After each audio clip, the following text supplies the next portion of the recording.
더 깊은 이해를 위한 10분 시작하겠습니다. 오늘은 이번 주에 개봉한 영화 인페르노와 관련해서 얘기를 좀 나누려고 합니다. 인페르노 안에 조 브리스트라는 인물이 등장해서 인구 증가의 위험성에 대해서 이야기를 하고 그거와 관련된 내용들이 영화에서 이제 전개가 되는데 190년 전에 토마스 멜서스가 인구론에서 비슷한 이야기를 했습니다. 그래서 조 브리스트가 말하는 인구 증가의 위험성, 그리고 멜서스가 말하는 인구 증가의 위험성이 어떻게 유사하고 어떻게 다른지 그 내용을 좀 나누려고 합니다. 그 내용을 좀 알면은 영화가 좀 더 재미있게 시청하실 수 있을 것 같습니다.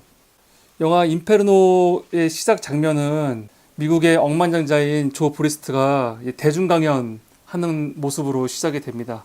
이 강연에서 이 조 브리스트는 인구가 지난 수천 년의 역사보다 최근 100년, 200년 사이에 더 많이 늘어났고 그리고 앞으로 더 기하급수적으로 인구가 늘어날 것이다 라고 이야기를 하면서 그걸로 인해서 환경 파괴가 아주 심하게 일어나고 결국 인류는 공멸할 것이다, 같이 망할 것이다, 이런 게 그 영화 처음 시작하는 조 브리스트 강연의 핵심이죠.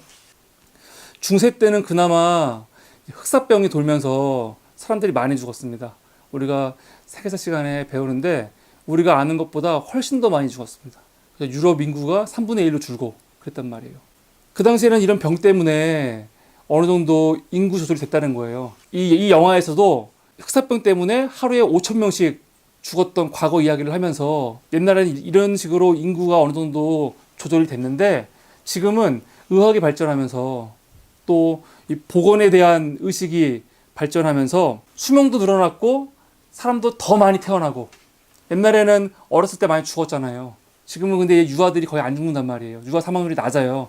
그러니까 인구가 굉장히 많이 폭발적으로 늘어난다는 겁니다. 그래서 이 영화에서는 100년 후에는 인구가 모두 공멸할 것이다 하면서 던지는 질문이 뭐냐면, 만약에 지금 인구 중에 절반을 죽이면은 모두가 앞으로 더 계속 살 수가 있고, 만약에 같이 살아간다면 100년 후에 모두 죽을 건데 둘 중에 무엇을 택할 것인가, 이 질문을 영화의 처음에 시작합니다. 조 브리스트는 자기의 질문에 대해서 첫 번째 답변을 하는 거죠. 전체 인구 중에 절반을 죽이면 그 절반은 그나마 살 수 있다. 그래서 조 브리스트는 영화에서는 정확히 설명이 안 되어 있는데 어떤 방법을 통해서 아주 치명적인 바이러스를 만들죠. 그리고 그거를 이제 유포해서 인류의 반을 죽이려고 하는 계획을 세우고, 이 영화의 주인공인 톰 행크스가 맡은 랭던은 브리스트의 바이러스를 막으려고 하는 게 이 영화의 중심 전개이죠. 내용입니다. 극 중에서 이 랭던은 그 조 브리스트의 이야기를 다른 여자로부터 전해 듣잖아요. 조 브리스트가 이런 주장을 했다. 근데 이 얘기를 들었을 때 랭던이 꽤 설득력이 있군, 그렇게 호응을 하죠. 그런데 랭던 정도의 인물이 조 브리스트의 이야기를 듣고 꽤 설득력이 있네, 겨우 그렇게 반응한 거는 사실 굉장히 실망스러운, 왜냐하면 이미 190년 전에 토마스 멜서스가 조 브리스트와 똑같은 얘기를 했단 말이에요. 근데 인구론이라는 책은 사회학이나 경제학에 관심이 조금이라도 있는 사람들이라면 다 아는 책들이란 말이에요. 실제로 읽어본 사람 많지 않겠지만 거기서 뭘 말하는지는 다 어느 정도 전해드는 게 있기 때문에 충분히 알 수 있는데, 그렇다면 제 생각에 랭던 정도의 교수라면 조 브리스트의 얘기를 듣고 그거는 이미 토마스 멜서스가 했던 말이야, 이렇게 얘기할 수 있다는 거죠, 충분히. 근데 전혀 처음 듣는 것처럼 꽤 설득력이 있네, 이렇게 말한 거는 저는 조금 의아했습니다. 제가 여기서 하려는 말은, 왜 멜서스 인구론도 모르냐 트집을 잡으려는 게 아니고, 조 브리스트의 이야기는 이미 옛날부터 사람들이 인식하고 있었고 문제가 제기됐던 거라는 거, 처음 있는 얘기가 아니라는 거죠. 그러면 조 브리스트보다 190년 전에 폭발적인 인구 증가를 경고했던 그 토마스 멜서스의 인구론이라는 책은 과연 어떤 책인가? 이 책의 핵심은 인구는 기하급수적으로 증가하는데 식량은 산술급수적으로 성장한다는 거예요. 따라갈 수가 없다는 거죠. 예를 들어서 인구는 1 다음에 2, 그 다음에 4, 18, 16, 32, 64 그런 식으로 폭발적으로 성장하는데 식량은 1, 2, 3, 4, 5, 6, 7, 8로 성장한다는 거예요. 결국 이게 시간이 갈수록 격차가 심해질 거 아니에요. 그러면 결국 인류가 공멸한다는 게 멜서스의 이론이에요. 그러니까 멜서스는 인구 증가로 인한 위험을 식량으로 봤어요. 식량 문제. 그런데 멜서스가 갖고 있는 인구 증가에 대한 이 문제의식보다 더 놀라운 거, 또 당시에 사람들한테 엄청나게 비난을 받고 문제가 됐던 거는 그 대책이었어요. 대책. 그러면 어떻게 할 거냐? 멜서스의 대책은 전염병이 창궐할 수 있도록 그냥 내버려 두라는 거였죠. 유아 사망률을 지금 낮추려고 노력하고 있는 공중보건 정책이나 국가의 구빈 제도가 있는데 이것들이 오히려 상황을 더 악화시킬 뿐이니까 그런 시도를 하지 말라고 하죠. 사회가 소수의 부자와 다수의 가난한 자로 이루어져 있고 나누어져 있는데 또 가난한 사람이 계속 가난하고 어린아이들이 태어나면 일찍 죽고 이거를 국가가 개입해서 고치려고 하는데 그러지 말라는 거예요. 그건 자연 법칙이라는 거예요. 부자는 부자고 가난한 자는 계속 가난하고 또 그들은 굶어 죽고 어린아이들도 많이 죽고 하는 건 자연의 법칙이니까 자연의 섭리대로 놔두라는 거예요. 그래서 멜서스는 인간의 자선행위를 매우 고상한 사회적인 악덕이라고 봤어요. 멜서스의 글을 그냥 바로 인용해 보겠습니다. 생활 자료의 증가율이 어떠하든 적어도 식량이 일단 생명을 유지하는 데 필요한 최소 한도로 나누어진 후에는 인구 증가가 식량에 의해 제한되는 것은 명백한 진리이다. 이러한 수준의 인구를 유지하는 데 필요한 식량을 초과해서 태어난 모든 어린이들은 어른들의 사망으로 여분이 생기지 않는 한 반드시 사망할 수밖에 없다. 인구가 많아지면은 식량이 없으니까 아이들은 죽는다는 거잖아요. 그래서 따라서 아무런 모순이 생기지 않도록 행동하기 위해서는 사망률을 낮추는 일이나 자연의 작용을 저지하려는 어리석고 헛된 노력을 하기보다는 오히려 그것을 촉진하는 편이 좋을 것이다. 또 만일 끔찍한 기근이 너무나 자주 찾아오는 것을 피하려면 모름지기 다른 형태의 자연적 파괴 작용을 적극 촉진해야 할 것이다. 이를테면 가난한 사람들에게는 청결한 생활이 아니라 불결한 습관을 권하는 편이 좋다. 도시의 골목을 더 좁히는 한편 많은 수의 인간을 좁은 가옥에 군집시킴으로써 패스트가 다시 찾아들도록 해야 한다. 또 시골에서는 썩은 물이 고인 웅덩이 근처에 마을을 세워 기가 막히죠. 비위생적인 축축한 땅에다 집을 짓고 살도록 권유하는 것이 좋다. 그러나 무엇보다도 혹독한 전염병에 대한 특수요법을 배척하는 한편 특별한 질병의 근절법을 고안함으로써 인류에게 공헌하고 있다고 생각하는 자비롭기만 하지만 생각이 아주 잘못된 사람들을 배척해야 한다. 아주 잘못된 사람이라는 거예요, 지금. 질병을 근절하려고 하는 사람들은. 만일 이와 같은 또는 이와 유사한 방법으로 연간 사망률을 36대 혹은 40대 1로부터 지금은 40명당 1명씩 죽고 있는데 이거를 18 내지 20대 1로 증가시킬 수만 있다면 아마도 누구나 젊어서 결혼할 수 있을 뿐만 아니라 전적으로 극심한 기근 때문에 사망하는 사람도 별로 없게 만들 것이다. 그러니까 지금보다 두 배 이상 더 사람을 죽게 만들라는 거죠. 이거 얼핏 보면은 블랙 코미디나 이거 개그구나, 반어법을 사용하는 개그구나처럼 느낄 정도로. 근데 멜서스는 이야기를 할 때 굉장히 진지하게 했어요. 멜서스가 인구론을 쓸 당시 그 전에 영국은 윌리엄 고드윈이나 로버트 오원 혹은 토마스 페인 같은 그 진보적인 사상가, 혁명가, 자선가들이 대중들을 빈곤에서 구제하기 위해서 가난한 사람들이 더 이상 가난의 굴레에서 벗어날 수 있도록 굉장히 노력하고 있던 시점입니다.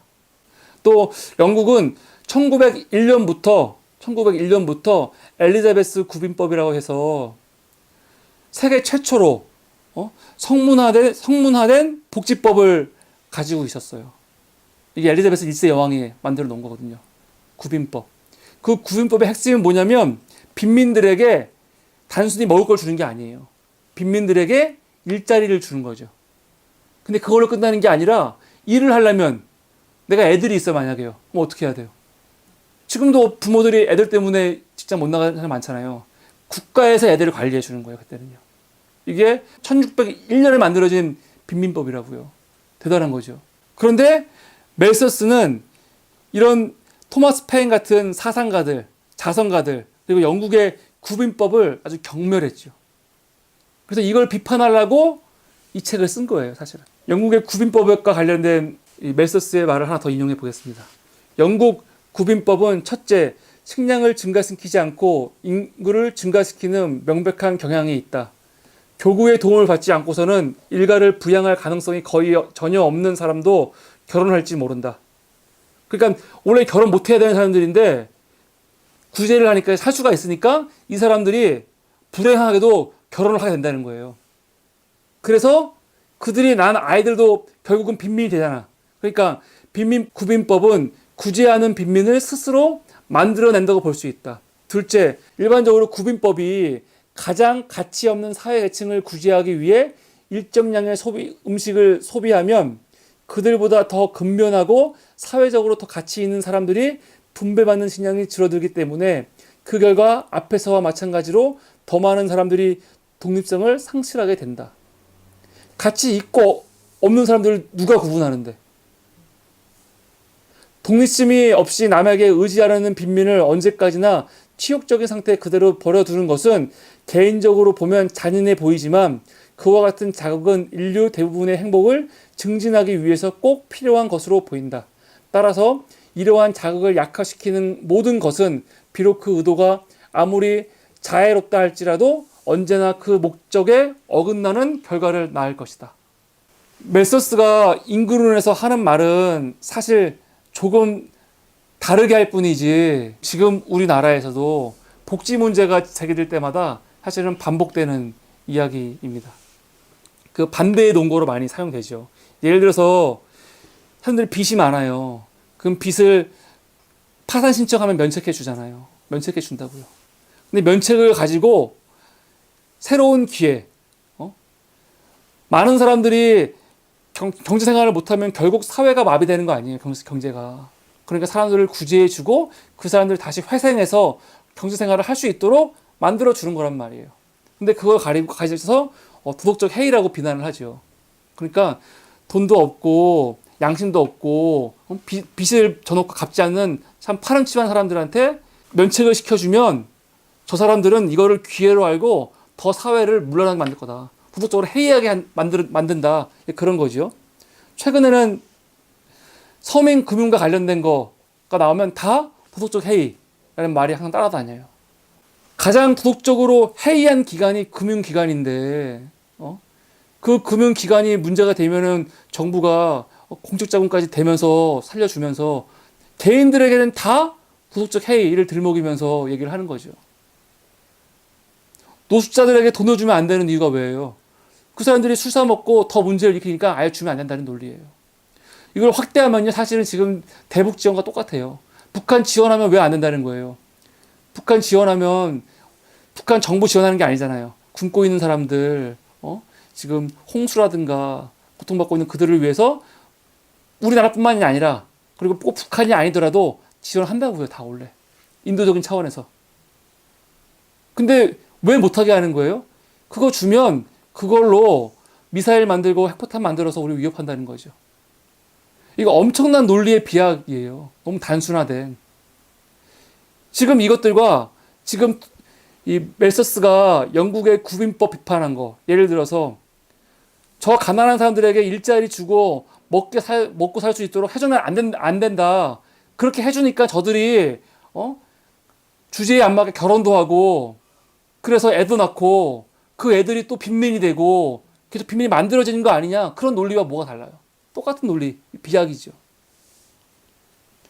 결국 멜서스의 논리는 그 사회에서 최상의 부자와 최상의 기득권층에게만 봉사하는 사실은 이론이고 철학이에요. 이 멜서스와 동시대를 살았던 토마스 페인은 1791년부터 1792년에 인간의 권리라는 책을 출판했습니다. 이 인간의 권리에서 토마스 페인은 뭐라고 하냐면 왕정을 비판해요. 그리고 공화정이 들어서야 된다고 주장하죠.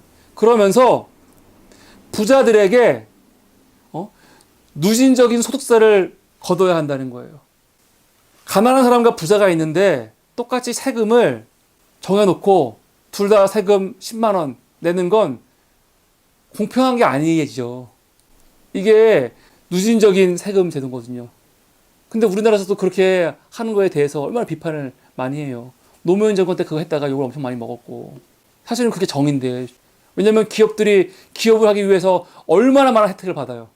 국민 세금으로. 그러면 기업이라는 이름으로 혜택을 그렇게 받으면서 왜 세금을 낼 때는 똑같이 내라 그래요. 말도 안 되는 거죠. 이마트가 하나만 들어와도 얼마나 길이 막혀요. 길이 막히는 거 다 누가 손해보는 거예요. 거기 다니는 모든 시민들이 손해보는 거예요. 그것도 다 비용으로 계산해야 되는 거라고요. 근데 이런 얘기를 토마스 페인이 했단 말이에요. 그리고 프랑스 혁명 이후 1795년에 이 토마스 페인의 주장을 반영해서 프랑스 인권선언이 있는데 그때 들어가는 내용이 이거죠. 자신의 필요를 충족시킬 수 없는 모든 시민은 동포의 도움을 받을 권리를 가진다. 이건 되게 위대한 선언이에요. 인간에게 사회적 기본권이 수립되는 순간이에요. 사회적 기본권. 그 전까지는 자유권적 기본권만 있었어요. 자유권적 기본권도 굉장히 힘들게 얻은 거예요. 인간은 자유가 있는 존재라는 거죠. 기본권, 자연권. 태어날 때부터 인간은 자유롭게 태어난 존재라는 거예요. 천부 인권사상. 하늘로부터 타고난 거예요. 인간은. 존귀한 자라는 거예요. 그런데 개인권만으로는 인간이 이 세상에서 살 수가 없어. 사회 구조는 그대로인데 이 구조 속에서 내가 개인이 아무리 자유롭게 산다고 해서 내가 내 가난을 극복할 수도 없고 내가 제대로 살기가 힘들다고요. 그렇기 때문에 사회권적 기본권이 필요한 거예요. 병이 들어서 직장에 나갈 수 없게 됐어요. 갑자기 병이 들었어. 갑자기. 내가 뭔가 잘못한 게 아니에요. 그냥 병이 든 거예요. 근데 직장을 못 나가게 됐죠. 수입이 없어요. 그냥 먹고 살 수가 없잖아요. 그런 사람들은 어떻게 해야 돼요? 그 병은 내가 실수나 잘못해서 받은 게 아닌데 그 병 때문에 짊어져야 할 대가는 너무 큰 거죠. 그랬을 때 그 개인은 어떻게 해야 돼요? 그 개인이 운명의 개인이 알아서 하는 거예요? 그러려면 국가가 왜 있고 사회가 왜 있고 공동체가 왜 있어요? 그거에 대해서 마땅히 그 개인이 사회권적 기본권을 요구할 권리가 자신의 필요를 충족시킬 수 없는 모든 시민은 동포의 도움을 받을 권리를 가진다는 이 권리예요.